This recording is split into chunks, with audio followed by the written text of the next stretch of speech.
절, 예. 가장 잘 아는 말씀인 만큼 너무 흔해서 우리가 너무 그 가치를 소홀히 여긴 그런 대표적인 구절이 아닌가 그런 생각이 들어요. 어린아이부터 노인에 이르기까지 다 알고 있다는 것은 그만큼 중요한 말씀이기 때문인데 여러분들이 이 말씀을 얼마나 무게감 있게 또 진실하게 진지하게 받아들이냐에 따라서 여러분들의 신앙의 질이 달라진다라는 것을 먼저 염두에 두고 우리가 좀 말씀을 좀 살펴보려고 합니다. 자, 하나님이 세상을 이처럼 사랑했다. 제일 먼저 전제가 되는 게 뭐예요? 하나님은 우리를 사랑한다. 이 말씀이 믿어져야 나머지가 해결이 돼요. 아멘. 하나님 우리를 사랑하셔야 무슨 말씀을 하시든 그 말씀을 우리가 이해하고 받아들이고 순종할 수 있는 거고, 하나님이 우리를 사랑하신다는 걸 믿어야 하나님이 행하신 일들이 나에게 의미가 있는 거예요. 근데 우리가 하나님이 날 사랑하셔 라는 게 의심이 되기 시작하면 그때부터 신앙이 병들기 시작하는 거예요. 예를 들어서 나에게 무슨 일이 생겼어요. 하나님이 날 사랑하셔가 없는 나에게 일어난 징계는 그냥 징계예요. 하나님은 날 그냥 미워하시고 너 잘못했으니까 혼나야 돼, 회초리 드시고 그런 분으로 각인이 되면 앞으로 내 신앙생활은 경직될 수밖에 없죠. 왜냐하면 벌함받으려고, 혼나지 않으려고 신앙생활을 하는 거기 때문에 이 신앙 자체가 굉장히 고역인 거예요. 힘든 거예요. 그 신앙생활이 얼마나 괴롭겠어요. 근데 하나님이 우리 사랑하셔 라는 게 전제가 되면 매를 맞아도 나 잘 되라고 때리는 거지, 잔소리를 하셔도 나 바로 가라고 하나님께서 말씀하시는 거지, 이렇게 되기 때문에 신앙생활 자체가 때론 고통스럽고 힘들지라도 그 모든 여정들이 굉장히 긍정적으로 또 나에게 되게 능동적으로 우리가 신앙생활 해나갈 수 있는 그런 거라는 거죠. 그러니까 우리가 하나님 날 사랑하셔가 제일 우리가 중요하게 생각해야 될 믿음의 내용이다라는 것을 먼저 여러분들이 기억을 하셔야 돼요. 자, 근데 하나님 사랑하셨어요. 이처럼이라는 말은 두 가지 의미로 생각할 수 있습니다. 첫 번째, 이와 같은 방법으로 라는 뜻을 갖고 있고, 또 한 가지는 이만큼 사랑하셨다라는 그런 뜻으로 이해할 수가 있습니다. 자, 하나님 이와 같은 방법으로 우리를 사랑하셔서 어떤 방법이었습니까? 예수님은 독생자를 주신 만큼, 주시는 방법을 통해서 그분을 십자가에 못 박아 죽이시는 방법으로 우리를 사랑하셨다. 크기가 얼만큼이에요? 네, 당신의 독생자를 죽이실 만큼이에요. 방법이자 이것이 크기를 나타나는데 우리가 좀 깊이 생각해 봐야 될 게 있는 것은, 자, 독생자를 주셨다. 무슨 의미일 것 같아요? 독생자를 주셨다. 무엇과도 바꿀 수 없다. 소중한 존재. 소중한 존재. 자, 여러분들의 현실과 딱 적용을 시켜서 생각을 해보세요. 내가 죽는 건요, 사실 안 무서워요. 그렇지 않습니까? 여러분들이 죽는 건, 근데 자식이 아프면 어때요? 차라리 내가 대신 아팠으면 그런 마음 들지 않으세요? 맞아요. 근데 하나님은 당신이 죽는 게 아니라 당신의 아들을 주셨어요. 이제 영화 같은 데 보면 최고의 고문이 뭡니까? 네 자식 죽이는 거. 칼 대고 아비 보는 앞에서 자식을 고문을 하고 때리고 그러면 이 아비가 견디지 못해가지고 어떻게 됩니까? 나중에 막 술술 불고 이렇게 되잖아요. 자, 우리가 누군가를 사랑하는데 어느 정도냐? 나를 주는 거는 오히려 쉬워요. 내 자식이 처절하게, 아주 잔인하게, 아주 정말 눈뜨고 볼 수 없는 그런 고통을 갖고 죽어가는 것을 보실 정도로. 박정희 선생님의 딸을 죽여가면서까지, 내가 죽는 게 아니라 내 자식을 죽여가면서까지 누군가를 사랑한다는 그 사랑이 얼마나 큰 거예요. 심지어요, 예수님께서 겟세마네 동산에서 나 죽기 싫어요 그러시잖아요. 그죠? 한마디로 기도가 그거잖아요. 땀에 피가 배일 정도로 정말 그렇대요. 너무 절실하면 땀에서 모세혈관이 터져가지고 피가 배어서 나온다는 거예요. 예수님이 그렇게 정말 애가 끓는 그런 정말 그 두려움 속에서 죽음을 눈앞에 두고 자신이 어떻게 돌아가실 거라는 걸 다 알기 때문에 너무나 처절하게 기도를 하셨어요. 근데 하나님은 그대로 해. 또 십자가 못 박히셨어요. 얼마나 고통스러워요. 근데 하나님 앞에 많은 이야기를 하셨어요. 엘리 엘리 라마 사박다니, 나의 하나님 나의 어찌하여 나를 버리십니까? 근데 그 십자가 위에 계시는 동안 단 한 번도 하나님이 대답하지 않으셨어요. 아버지, 애가 막 울면서 나 아파요 나 아파요 그러는데 이 아버지가 거기에 응답하지 않는 그런 심정들을, 만약에 하나님이 그 십자가 위에서 예수님이 행하신 일들에 대해서 응답을 하셨다면 그건 우리를 구원하시기를 포기하는 거게 되는 거예요. 그러니까 예수님은, 하나님께서는 우리를 사랑하시다 얼마만큼 당신의 아들의 처절한 울부짖음을 외면할 정도로 우리를 사랑하셨다는 거예요. 우리가 너무 막연하게 하나님이니까 당신의 독생자를 주셔서 우리를 위해 죽으시고 그런 거지라고 우리가 너무 딱 치부할 게 아니라, 정말 우리가 내 자식을 비유를 생각을 해보세요. 그 하나님의 사랑이 어떤 건지 우리의 크기를 알 수 있을 거예요. 혁준이를, 동훈이를, 또 양선이를, 또 우리 다영이죠. 네, 다요. 다영이를, 그리고 애들을, 우리가 그 아들을 죽여가면서까지 정말 그 사랑해 주는 그 사랑이 얼마나 크고 놀라운 사랑인지를 우리가 확인할 수 있죠. 그 정도라는 거예요. 누구를 향해서? 나 때문에, 나를 향해서. 그게 하나님의 사랑이라는 거예요. 독생자를 주셨으니, 자, 어디에 내주셨어요? 십자가에 내주셨죠. 죽음에 내주셨어요. 왜 십자가예요? 몇 번 제가 설명을 드렸는데 왜 하필이면 십자가예요? 죄인. 저요.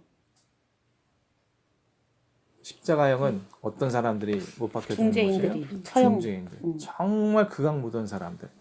이렇게 죽어도 시원찮을 사람들을 죽이는 그 처형 방법이 십자가형이에요. 하나님의 사랑은요, 그런 사람들까지도 품고 싶었던 거예요. 그래서 예수님의 생애 마지막 구원받은 사람이 누구예요? 강도. 예수님은 호흡이 남아있는 그 한 호흡도 정말 말하기 얼마나 힘드셨겠어요. 십자가에 못 박혀서 매달리셔가지고 숨 제대로 못 쉬는데 네가 오늘 나와 함께 낙원에 있으리라. 마지막 그 남아있는 숨조차도 그 한 영혼을 구원하시기 위해서 내뱉으시는 그런 주님의 사랑. 난 너희같이 극악무도한 사람들도 용서해 줄 수 있다는 것은 그 이하의 사람들은 다 용서하겠다는, 다 구원하겠다는 그런 의미가 내포되어 있죠. 제일 맥시멈이 그 십자가에 못 박혀 죽을 만한 영혼들, 그 영혼들부터 그 이하에 있는 모든 사람들은 다, 그러니까 용서하지 못할 사람이 없고 구원받지 못할 사람이 없다. 범위를 확장해 놓으신 거고, 태어나실 때도 사역하실 때도 모든 그런 사역의 모습들이 누구든지 다, 한 사람도 예외 없이 다 구원하고 싶어하는 하나님의 마음이 담겨져 있다. 그런 것들을 볼 수 있어요. 자, 그를 믿는 자마다 멸망하지 않고 영생을 얻게 하려 하심이라. 자, 이 말은 두 가지 전제가 들어 있습니다. 하나는 인간은 멸망당할 수밖에 없다.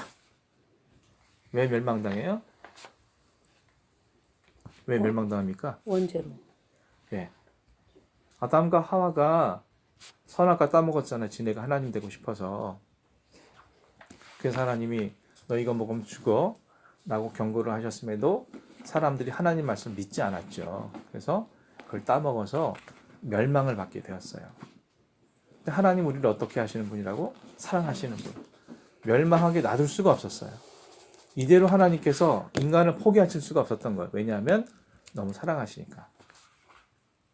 그래서 당신이 하실 수 있는 최고의 방법을 동원하셔서 우리에게 생명을 주시길 원했던 거죠. 그게 바로 영생이라는 거예요. 영생. 아까 박정희 선생님이 영생이 도대체 뭐냐? 영생이 뭐예요? 영원한 생명. 영원한 생명. 영원한 생명이라는 게 뭡니까? 불로장생 얘기하는 건가요? 하나님과 함께하는 삶. 예수님이 안 쓰는 거지. 예, 뭐 하여튼 나름대로 다 영생이 뭐다라고 얘기를 하는데 그게 실제가 돼야 진짜 영생이 되는 거예요.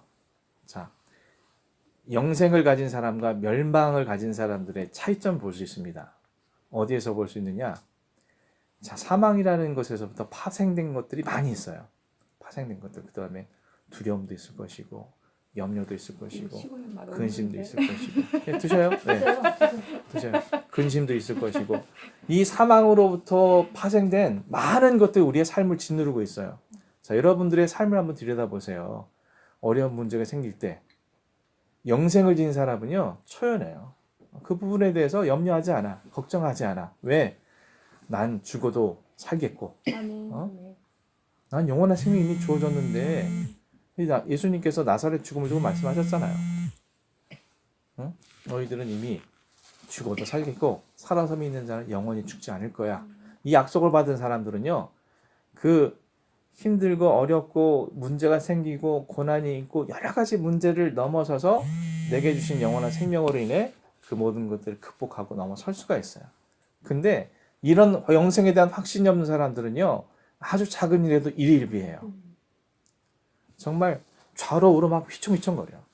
별일도 아닌데, 본질이 아닌데. 그런 것들로 인해서 우리의 신앙의 삶이 자꾸 위협받죠. 마음의 평안이 깨지고 우리의 마음의 기쁨이 사라지고 우리의 삶 속에 별일이 아닌 것으로 인해서 자꾸만 쓰러지고 이런 일들이 계속 여러분들의 삶을 들여다보셔서 나 정말 영생 받았어요 라고 여러분들이 고백을 하신다면 우리의 삶 속에서는 그런 멸망받은 자와 같은 모습들은 없어야 되지 않을까. 그게 영생의 시작이에요. 아까 박정희 말씀 잘하셨는데 죽어서만 가는 곳이 영생이 아니라 사실은 이미 영생은 우리에게 주어졌기 때문에 우리에게 넉넉히 그런 삶을 살 수 있는 축복과 권세를 이미 받은 거예요. 아멘. 자, 그럼 여러분들은 어떠세요?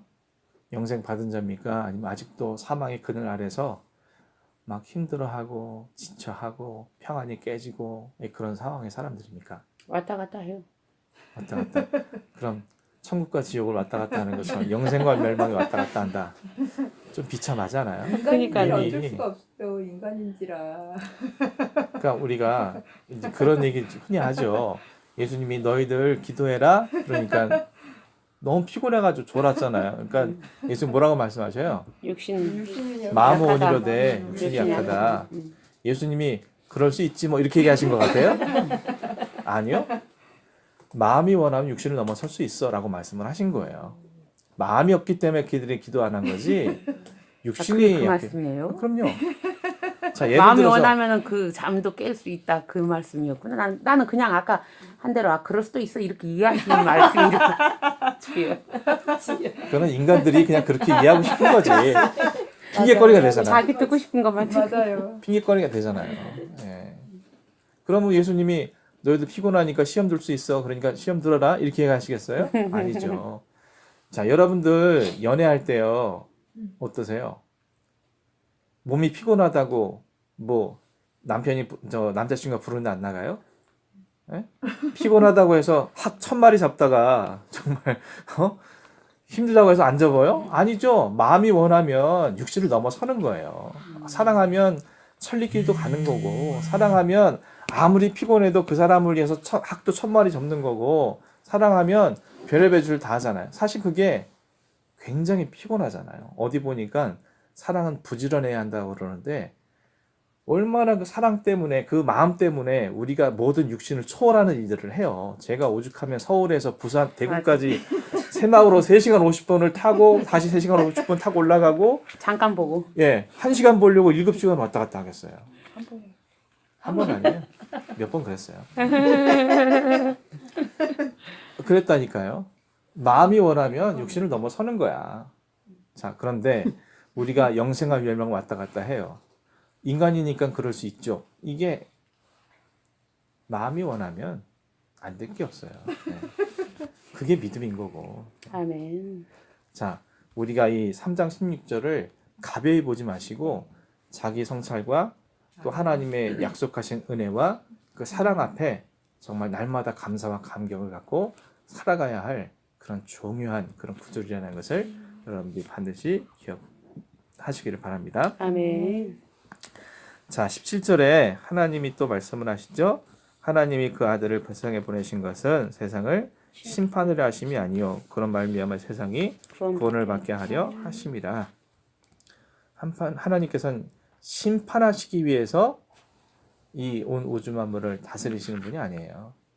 오해하면 안 된다는 거지. 하나님이 뭐 우리를 심판하시려고 감찰하시고 심판하시려고 우리를 지켜보시고 심판하시려고 우리가 말씀을 지키나 안 지키나 유심히 살펴보시는 그런 하나님이 아니라 하나님의 모든 역사의 방향은 우리를 구원하는 거다. 아멘. 자, 그런 차원에서 보게 될 때 우리의 삶에서 일어나는 모든 사건들은 필연이다. 우연이 아니라는 거예요. 자, 우리가 잘 아는 말씀 중에 예레미야서 29장 말씀 있죠. 유명한 말씀 뭡니까, 권사님? 뭐예요? 예레미야 29장. 한번 찾아볼까요? 네. 구약성경 예레미야 29장. 보시면 다 아시는 말씀인데 11절에서 예. 11절부터. 그냥 11절만 봅시다. 예, 11절만 볼게요.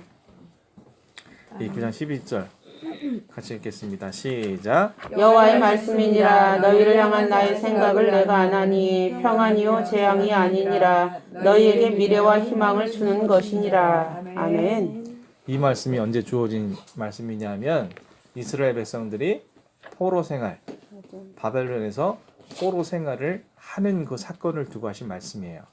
자, 인간적인 관점으로 보게 될 때 이 바벨론에서 70년 포로 생활을 하는 그 자체는 뭐예요? 재앙이죠. 맞아요. 근데 하나님의 입장에서는 재앙이 아니라는 거예요. 그건 재앙이 아니야. 너희에게 미래와 희망을 주고 평안을 주기 위해서 내가 섭리한 거야.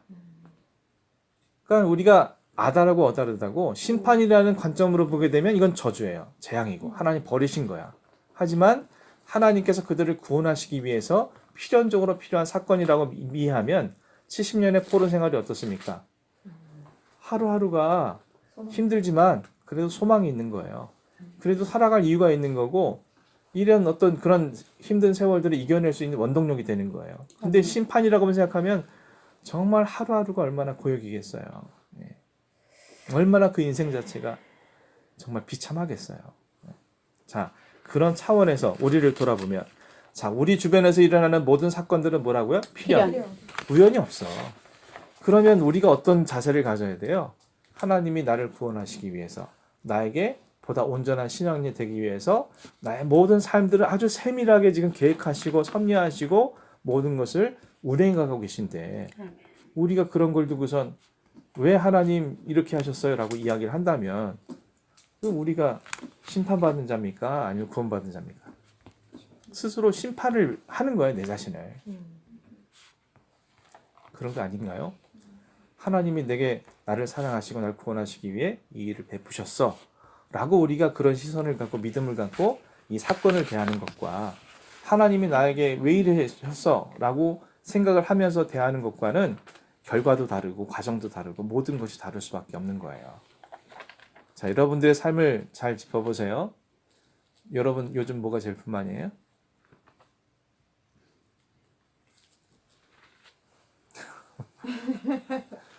많죠. 너무 많아서 할 말이 없죠. 지금 딱 드는 생각에 애들이 열심히 공부 안 하고 맨날 노는 것이 불만이에요. 요즘은 이 소중한 방학에 그같이 자, 예, 그런 것도 있고, 저런 뭐 남편도 있고, 예, 사실 그런 시선으로 보기 시작하면 내 삶에 참 그렇죠. 예. 자, 하나님이 필연적으로 이 일을 행하셨다라는 걸 믿는 사람들은 앞으로 어떤 삶의 자세를 갖느냐, 어떤 일이 다가와도 제일 먼저 뭘부터 할까요? 하나님 뜻을 먼저 구해야죠. 하나님 날 구원하시기 위해서 온전히 나를 세워가시기 위해서 베푸신 일이라면 그 해답은 어디서 찾아야 돼? 하나님께 찾아야지. 그냥 기도하지 않는 건 그거는 나는 심판받겠습니다라는 말과 다르지 않다라고 저는 생각을 합니다. 기도하지 않고 어떻게 하나님 뜻을 알 수 있고 하나님 뜻을 모르는데 어떻게 이 상황을 하나님 방법대로 해결할 수 있어요. 말씀만 보지 않고 기도하지 않는 사람들은 그거는 신앙생활을 그냥 종교 행위를 하고 있는 거지 진짜 신앙생활을 하고 있는 건 아니에요. 내가 봤을 땐 그래요. 그렇다고 여러분들에게 매일 새벽 예배에 나오세요라고 말씀드리는 건 아니에요. 기도 생활을 하라고 말씀을 드리는 거지. 사도 바울은 쉬지 말고 기도하라고 했는데 그런 24시간 눈 감고 기도해야 됩니까? 그런 뜻은 아니죠. 매 순간마다 하나님, 내가 하나님 말씀 듣고 거기에 순종하길 원해요. 내 힘으로 순종할 수 없으니까 하나님 능력 주세요 라고 기도하는 마음으로 살아가는 그 삶 자체를 쉬지 않고 기도하라는 사도 바울의 권면의 말씀인 거죠. 그렇게 말씀 가운데에서 쉬지 않고 기도하는 신앙의 자세로 우리에게 처한 현실들을 맞이하고 그것을 믿음으로 해나가려고 할 때 그것은 어떻게 구원과 좀 더 온전한 신앙인으로 성화되어져가는 과정으로 승화될 수 있다라고 우리는 볼 수 있는 거죠. 그러니까 어떤 일이 생기걸랑 다른 시선 말고 하나님이 날 구원하시고 사랑하시고 온전케 하시려는 하나님의 귀한 섭리라는 것을 먼저 떠올리면서 그런 믿음의 시선으로 이 사건들을 바라볼 필요가 있다. 똑같은 사건이라도 이런 믿음의 시선을 가진 사람과 아닌 사람과는 정말 큰 차이가 있어요. 여러분들이 그것을 반드시 기억하셔야겠습니다. 아멘. 자, 18절. 그를 믿는 사람들은 심판을 받지 않고 믿지 아니하는 자는 하나님의 독생자 이름을 믿지 아니함으로 벌써 심판을 받은 것입니다. 여기서 심판이 뭐냐? 정죄. 밑에는 정죄라고 해석을 해놨죠? 네. 자, 우리에게 심판이란 어떤 거냐? 심판이 너무 부정적인 의미로만 우리에게 각인이 되어 있는데, 물론 부정적인 내용도 담고 있지만 긍정적인 내용도 담고 있어요. 심판이라는 말을 원어로 보게 되면 셈하심 이렇게 표현합니다. 셈. 이게 계산을 한다는 거예요. 계산을 한다. 그러니까 하나님 앞에 서는 날 하나님 우리를 계산하시는 분이에요. 잘한 사람은 상 주고 못한 사람은 벌 주고. 근데 그 심판의 기준이 뭐냐? 뭐예요? 독생자의 이름을 믿느냐, 믿지 않느냐. 그것이 바로 우리가 심판받는 기준이다. 아까 박정희 선생님이 그렇게 물어보셨어요. 평생 선하고 착하게 살다가 죽은 사람 멸망당하고 예수 안 믿었다는 이유로 평생 죄 짓다가 예수님 믿었어요 하고 천국 가는 것 너무 부당하지 않냐, 불공평하지 않냐 라고 말씀을 하셨어요. 왜 그런가? 왜 그게 부당하거나 불공평한 게 아니라고 우리가 생각할 수 있는가? 뭐 우리가 좀 전에 보았던 평생 강도질하다가 십자가 위에서 죽기 1시간 전에 나 예수님 믿어요, 나 좀 해주세요, 이런 게 정말 온당하냐? 그러면 죽기 직전에 실컷 자기 마음대로 막 살다가 죽기 직전에 나 예수님 믿어요 그러면서 천국 가는 게 더 이성적이지 않냐, 뭐 좀 더 낫지 않냐, 뭐 이렇게 우리가 생각할 수가 있죠. 자, 뭐라고 대답하실래요, 홍 권사님? 왜? 아니 이 예수님을 저가 아까 여기 성격 공부 해답에서 나왔잖아요. 믿는 자에게는 이 땅이 줄 수 없는 기쁨과 평안과 행복이 있잖아요. 세상이 줄 수 없는 평안을 너희에게 주노라라고 말씀하시잖아요. 그거를 못 꺾는 거잖아요. 아니 그거 말고 그러니까 너무 선하게 살고 성자같이 살았는데 하나님이 평생 살아온 그런 인생은 안 보시고 예수 안 믿었다는 이유만으로 너 지옥 가. 그게 합리적이냐는 거죠. 그렇게 불신자가 물어봤어요. 뭐라고 대답하실래요? 아, 그건 기쁨을 몰라서 그래. 네가 그 은혜를 못 맛봐서 그래. 이런 분위기에서 어떻게 계속 혼나요? 아니 근데 얼마든지 불신자들이 할 수 있는 질문이에요. 맞아요. 그리고 평생 나쁜 짓 하고 사람 괴롭히고 사람 죽이고 강도짓 하다가 정말 난 예수 믿었으니까 천국 가요, 얼마나 불합리하냐, 얼마든지 사람들이 생각할 수 있죠. 그걸 빌미로 삼아서 예수 안 믿는 사람들도 있고. 뭐라고 대답하실래요, 선생님? 자, 여러분들 한번 대답을 해보세요.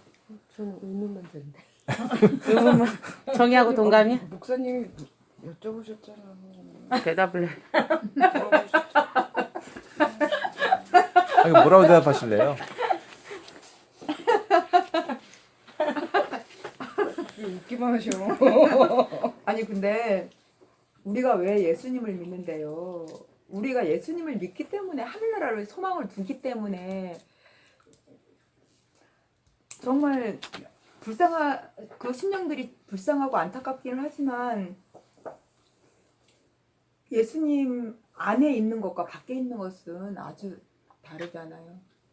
아니, 그건 우리는 아는데 네. 불신자들은 모르잖아요.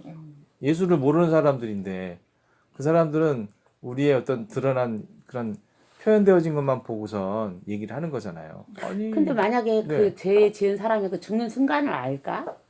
그래서 이제 그 정말 죽기 직전에라도 영접하고 죽으면은 그보단 더 좋은 일은 없겠으나, 아니 더 그건 어찌됐든 자선책이지. 가장 좋은 거는 예수님을 오롯이 믿는 것이 축복인데, 근데 그 순간을 알 수 있을까 사람이? 그 그러니까 환자들이 미리 이제 믿어야 되지 않을까? 돌아가시는 분들에게 영접 기도를 왜 시키냐면 그 영접 기도를 시키는 이유는 이 사람이 마지막에라도 하나님을 영접하기 위해서 영접 기도를 시키는 따라서 할 수 있도록 하는 거 아니에요? 네. 아 이제 그런 그건데 네. 이제 질문에 대한 그렇지, 답변이 그렇지. 예. 예. 많이 벗어났어. 빨리 정답 말씀해 주세요, 그만님. 까지 모르시네. 민망해. 너무 괴로워서 빨리 얘기해 주세요. 자, 잘 쓰고 우리가 다음에 다 잘할게요. 평생 착하고 선하게 살아왔어요. 그 누가 결정을 한 거예요?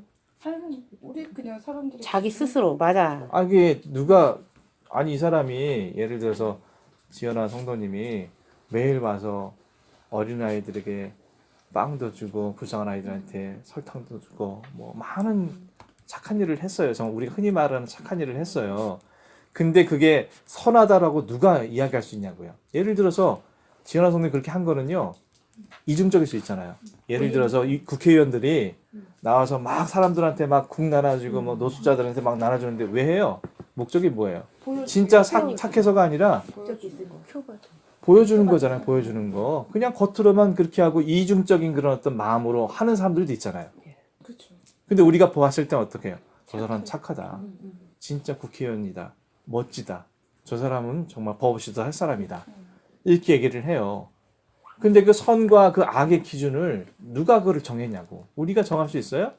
자, 예를 들어서 내가 지금 평상시에는 돈 있을 때는 선하게 착하게 살지만 내 상황이 정말 찢어지게 가난하고 하루하루를 걱정하게 되고 또 그런 상황이 있을 수 있잖아요. 인생을 살다 보면 부할 때도 있고 가난할 때도 있고 이런 선이라는 게 평생토록 유지되는 것도 힘들 뿐만 아니라 모든 것은 인간이라는 건 자기중심적으로 모든 게 돌아가기 때문에 우리가 인간이라는 게 얼마나 추악한 존재인지 우리 스스로 잘 알고 있잖아요. 저도 뭐 목사이긴 하지만 제가 얼마나 추악한 존재인지 너무나 저는 뼈저리게 느껴요. 말씀을 준비할 때마다 정말 뼈를 깎는 마음으로 저는 말씀을 준비하고 왜냐하면 내 이렇게 못 살거든.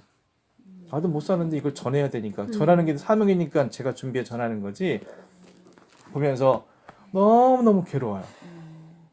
또 이 말씀을 알게 됐으니 이 말씀대로 살기 위해서는 얼마나 힘들겠어요. 그러니까 우리가 착하게 살았다, 나쁘게 살았다라는 것을 인간의 시선으로 본 것으로 판단할 수가 없다는 게 일단 첫 번째 문제이고 두 번째 인간의 공로로는요 자기의 구원과 멸망을 어떻게 할 수 있는 영역이 아니에요. 그러니까 예를 들어서 내가 열심히 공덕을 쌓아서 열심히 착하게 살아서 그렇게 해서 천국에 갔다. 이거는 세상의 종교들이 하고 있는 이야기예요. 근데 하나님 입장에서는 너희 힘으로는 절대 안 돼. 라는 게 하나님 말씀인 거고 너희 힘으로 안 되기 때문에 당신의 아들을 좀 전에 말씀드린 것처럼 십자가에 못 박아 죽인 거예요. 우리의 힘으로 안 되기 때문에 우리 능력 밖에 이르기 때문에 그렇기 때문에 예수님이라는 분을 통해서 우리가 구원과 영생을 얻게 된 건데 인간의 방법을 통해서 열심과 막 수고와 노력과 봉사를 통해서 자 그러면 이 목적 자체도 이미 선한 길에서 벗어나게 돼요. 왜 착하게 살아요? 난 나중에 천국 가려고. 목적이 생기잖아요. 왜 이렇게 열심히 봉사해요? 하나님 복 주실까 봐. 왜 이렇게 열심히 교회에서 사람들을 사랑해요? 그래야 내 하는 일 잘 되니까. 목적이 생기면 이미 그것은 진리라고 말할 수가 없어요. 왜냐하면 목적이 생기면 그건 이미 순수성을 상실한 거기 때문에 자, 왜 이렇게 착하게 살아요? 이유가 있겠죠. 나중에 극락 가기 위해서. 왜 이렇게 선하게 살아요? 기타 등등 모든 인간의 목적이 순수와 좀 거리가 떨어진 것이라면 그거는 진정한 의미에서 진정한 선이라고 말할 수 없는 거죠. 근데 악한 사람, 이 악한 사람이라는 게 예수님 나 믿을 거예요. 이거를 우리가 구원받는 조건으로 말하진 않아요. 그게 말했다고 해서 되는 게 아니라 진정한 회심. 내가 죄인입니다. 난 정말 내 힘으로 안 돼요. 나는 죽어도 싼 인간이에요. 나는 정말 내 죄를 통렬하게 지금 절감하고 있어요. 그리고 나에겐 그래서 예수님이 필요해요. 이게 예수님을 믿는 거지. 죽기 직전에 간사하게 나 예수님 믿을 거예요. 이 한마디 했다고 그 사람이 구원받는 건 아니에요. 그러니까 우리가 오해하면 안 된다는 거죠. 평생 나쁜 짓 하고 어느 순간 간사하게 난 나쁜 짓 했는데 예수님 믿는다고 말했으니까 구원받을 거야. 이거는 착각이죠. 그냥 착각일 뿐이에요. 정말 하나님 말씀하시는 예수를 믿는다는 거 보니까 본문 말씀에 독생자 이름을 믿는 사람. 아멘. 예, 이름이 인격이거든요. 그분을 정말 나의 구주로 고백하고 그분 앞에 정말 내가 철저히 죽어지고 그분 앞에 내가 정말 죽을 수밖에 없는 죄인이라는 것을 인정하고 이제 그런 여러 가지 그런 신앙 고백과 더불어서 믿음이라는 것이 생기게 될 때 그게 바로 믿는다고 말하는 거지. 그냥 입 빨린 소리로 내가 예수 믿을게요 라는 것을 통해서 구원받는 것은 절대 아니다. 그러므로 그러면 그 사람들은 기회가 없어요. 아까 좀 전에 말씀드린 것처럼 극악무도한 사람들도 구원하시기 위해서 십자가 죽으셨는데 실수해서 사람 죽일 수 있죠. 환경이 나쁜 짓을 할 수밖에 없도록 조성될 수도 있죠. 그런 과정들을 통해서 연약한 인간들은. 근데 예수님은요, 되게 죄에 대해서 엄격했거든요. 미워하는 마음 가지면 죽는 거랑 똑같아. 살인하는 거다. 다른 남자 보고서 아우 잘생겼다, 같이 살고 싶어, 하룻밤 자고 싶어. 그건 이미 가늠한 거. 예수님은 그렇게 엄격하게 죄의 잣대를 대셨는데 거기 앞에 자유로운 사람 누가 있어요? 여러분들 남의 거 가지고 싶은 마음 가진 적 없어요? 어린 마음에도 있죠. 지금은 안 그럴지라도. 또 나만 볼 때 나쁜 짓 할 수 있죠. 나만 봤으니까. 그런 거 앞에서 우리가 그 사람들과 내가 달라요. 그 사람들 극악무도한 죄인이고 난 깨끗해요. 라고 누가 말할 수 있어요. 근데 그런 관점을 보면 우리가 오해하고 있는 하나님 불공평하신 분이 아니라 심판, 셈하시는 거예요. 우리가 믿음이라는 게 있느냐 없느냐, 예수 그리스도의 이름을 믿고 정말 살아가느냐 안 살아가느냐, 그걸 하나님께서 셈하셔서 거기에 합당한 결과. 그래서 성경에는 평등이란 말이 없어요. 단 한 번도 평등이란 말이 등장하지 않아요. 하나님은 평등하신 분이 아니라 공평하신 하나님이에요. 공평하신 하나님. 사도 바울은 자기 목이 참수를 당하기까지 헌신하셨는데, 그런 이 사도 바울이 천국에 갔는데 맨날 이 주일날 10번에 한 번만 나가고 9번은 빠졌던 사람이랑 똑같은 취급을 하나님에서 받아요. 하나님 어떤 분이세요? 불공평하시지. 공평하신 분이 아니잖아요. 사도 바울은 목 잘려가면서까지 정말 매 맞고 막 그냥 굶고 막 그런 고난 가운데 그렇게 살아왔던 신앙생활을 지켜왔던 사람하고 맨날 농땡이 치면서 주일날만 일주일에 한 번 가가지고 크리스찬 앱시고 이렇게 얘기했던 사람하고 똑같은 대우를 받으면 그거 무슨 하나님 공평하신 분이? 그런 하나님 믿을 필요가 없지. 그 누가 헌신하면서 신앙생활 하겠어요. 제가 다양한 얘기들을 해드리지만 그런 의미라는 것을 기억하시고 하나님 오해하지 않으셨으면 좋겠어요. 예. 자, 19절부터 22절, 예, 두 가지 부류의 사람이 나오죠. 하나 어떤 사람들? 어둠을 좋아하는 사람들. 하나는 사람들은 빛을 향해서 가는 사람들. 왜 빛을 싫어했다고요? 자신의 죄가 드러날까 드러날까봐. 예. 빛을 향하는 사람은 왜 그래요? 자신 있으니까. 물론 누구나가 다 자신 있는 건 아니지만 적어도 빛을 향해서 가려고 노력하는 사람들, 이런 사람들은 빛으로 나아가는 게 기쁨이에요. 근데 뭔가 자꾸 감추고 싶고 숨고 싶고 하나님 말씀에 불순종하고 싶고 하나님 뭐라고 이해하시기 뻔한데 거기에 순종하기 싫고 막 이런 사람들은 자꾸 어둠을 향해서. 자, 우리가 문제가 생길 때 빛을 향해 가느냐 어둠을 향해 가느냐, 그것을 통해서 내 자신을 또 점검해 볼 수 있죠. 자, 그런데 오늘 여기서 중요시하는 그런 게 뭐예요? 행위를 하나님께서 보신다는 거예요. 자, 그런데 우리가 좀 깊이 생각해야 될 것은 행위가 겉으로만 드러난 게 아니라는 거예요. 네, 겉으로만 드러난 표현되어진 것만 보는 게 아니라는 거예요. 자, 죄라는 말이 하마르티아라는 그런 헬라어를 쓰는데요. 하마르티아라는 말은 무슨 뜻이냐? 관역에서 화살이 빗나갔다. 그런 뜻이거든요. 그게 죄래요. 근데 이 화살이 관역에서 벗어나려면 어디에서부터 잘못된 거예요? 쏠 때부터 궁수가 뭘 본 거예요? 관역을 쫙 이제 중시해서 보고 그다음 화살을 쏜 게 아니라 이 사람의 시선부터가 이미 다른 것을 향했기 때문에 이 화살이 빗나간 거거든요. 물론 화살쏘는 실력도 안 좋았겠지만 이 궁수의 시선부터가 이미 잘못됐기 때문에 죄의 출발점은 어디냐? 시선에서부터. 그러니까 하나님 우리 시선부터 이미 보시는 거예요. 시선을 보시고 그 시선의 결과물이 행위로 나타나기 때문에 그 행위까지도 하나님께서 보시는 거죠. 자, 우리 시선이 어디를 향해 있느냐? 제가 늘차 말씀드리잖아요. 시선이 정말 중요해요. 뭘 보고 사느냐? 무엇을 보면서 추구하고 있느냐? 무엇을 따르고 있느냐? 그게 중요하지 않아요? 네. 우리가 빛을 보고 빛은 예수님이기 때문에 예수님을 바라보고 우리의 그 행하는 그런 쏘는 삶의 목적지가 예수님이 되어야 하고 모든 것의 결과물이 예수님이 되어야 하고 이렇게 될 때 우리는 빛 가운데 살아가는 인생이 되는 거예요. 무슨 말이냐면 내가 하는 삶에 행하는 모든 것들의 목적이 주님이 될 때 그것은 빛일 수 있고 진리일 수 있는 거예요. 이 세상에 오직 진리는 주님밖에 없고 빛은 주님밖에 없는데 다른 것이 결과물이 된다든지 다른 것이 목적이 됐다든지 다른 것이 맨 마지막에 나타나는 결과물이 된다면 그것은 어둠일 수밖에 없는 거예요. 어떤 것이든지 간에.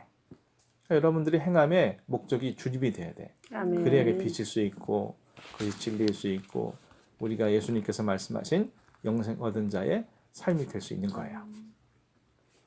자, 그러므로 여러분들이 말할 때도 말하는 끝에 누가 계셔야 돼요? 예수님 계셔야 되고 여러분들의 행동 끝에 누가 계셔야 된다고요? 예수님. 결과물에도 예수님이 예수님. 계셔야 돼요. 그래야 그것이 빛을 향해서 가는 사람들의 행위다 라고 말씀을 통해서 생각해 볼 수 있습니다. 여러분의 모든 말과 행위의 목적지가 예수님이 되기를 간절히 바랍니다. 아멘.